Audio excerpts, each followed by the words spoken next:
was really young, I used to be terrified of roller coasters. My father always told me, son, they have engineers that inspect these things every day. And I always thought that it was just one of his evil plots, just to get beyond one of the blasted things. It wasn't until I was 13 years old when I realized that he was telling me the truth. In 2012, there were 30,800 fatal car crashes in the US alone. These were only fatal car crashes. Put that in perspective, there were 310 US soldier fatalities in Afghanistan in that same year. That means for every one person killed in Afghanistan, 132 people died in car crashes on our own turf. I am more likely right now to be killed while making this video than one of our own US soldiers is while serving our country in Afghanistan. So this being said, how do we fix this epidemic of bad drivers that's sweeping our nation? There are three main causes of bad driving here: distracted driving, lack of training, and bad attitudes. By far the most detrimental of these issues is lack of training. It's entirely too easy to obtain a driver's license here in America.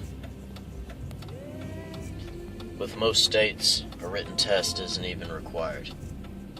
A simple driving test is all it takes to drive on our roads here. Germany is in the center of Europe. It has a lot of foreign drivers in it. There's also a lot of bikers. One would think that these would be the main causes to increase the accident rate in this country.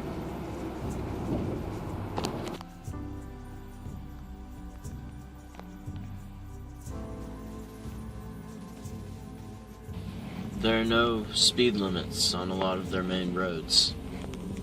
And almost all the time it's either raining or wet. But Germany still has less than half the accident rate that America does, according to the National Institute for Highway Safety.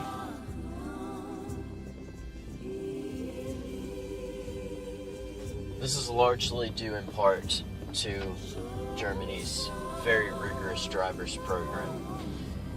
In Germany, their method of obtaining a license is much different than it is here in America. It's over a 6-month-long process, if you're lucky, and it'll cost you a minimum of 2,000 euros. See, in Germany, you must attend what's called a Fahrschule, and it's their version of driving school. It means a lot more than it does in America.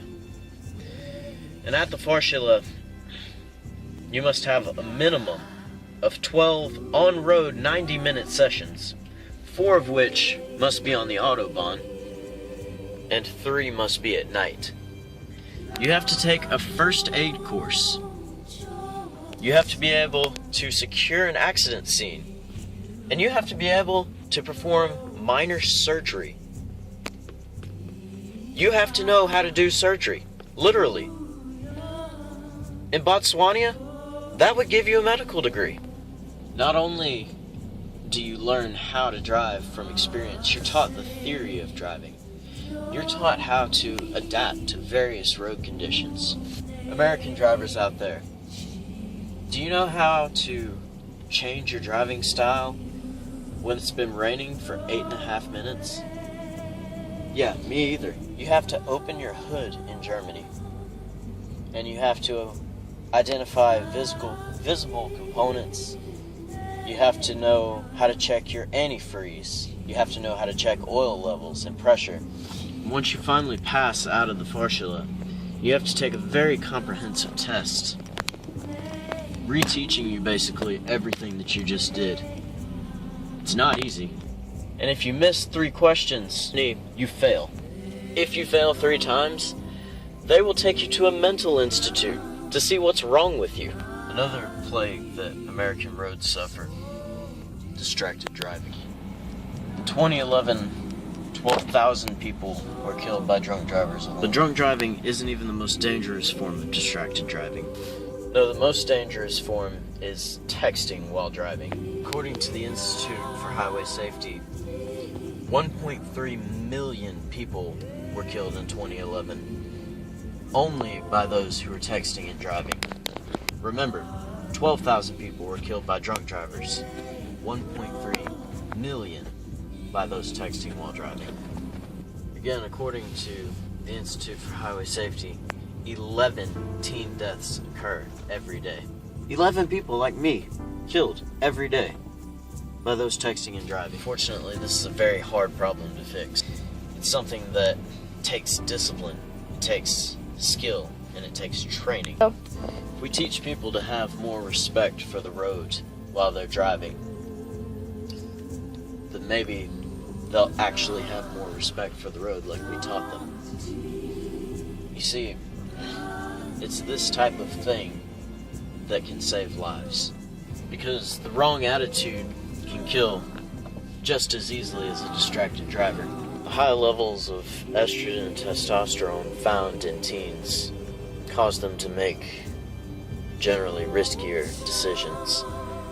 But parents and grandparents are definitely not immune from this plague either. While they're less likely to make spur-of-the-moment decisions, the reaction time of teens is much quicker. There's also people who think they're excellent drivers, when in reality, they really suck. Even though their friends told them they suck, their mom told them they suck, their grandmother said, "Boy, you know you really suck at driving," yet they still believe they're excellent drivers. Others are convinced that they own the road, that they're the only ones on it. Still others are in such a hurry that they forget to drive. They think that they're bulletproof because they're in a hurry. They don't take the time to notice that there's an 80-year-old woman crossing the street in front of them. Or while they're doing 90 miles an hour through a parking lot, that bratty kid Jimmy just stepped out in front of you because he broke free from his mother's grasp. Mindsets promote bad driving. All of them. They're very dangerous. It is, however, one of the easiest problems to fix out of the three. It again comes to respect for the road. People see how their actions affect others. This can be accomplished by watching videos, bringing in accident victims. It'll teach them firsthand how to be more respectful of the road. All the world powers, America has one of the highest accident ratings of them all. This is due to several factors, but they can all be blanketed under these three: distractions, improper training, and the wrong mindset. They can kill just as easily as a bullet to the head in a foreign country, or even a mosquito bite. The process to fix it is surprisingly simple. It can simply be done by a more rigorous driving program. It's the easiest way, and it can cover several of the problems that we've discussed in this video. I think that when we're taught properly how to do things, we pick up a better understanding of not only ourselves, but other people. When we have this understanding, it becomes a safer world for everyone.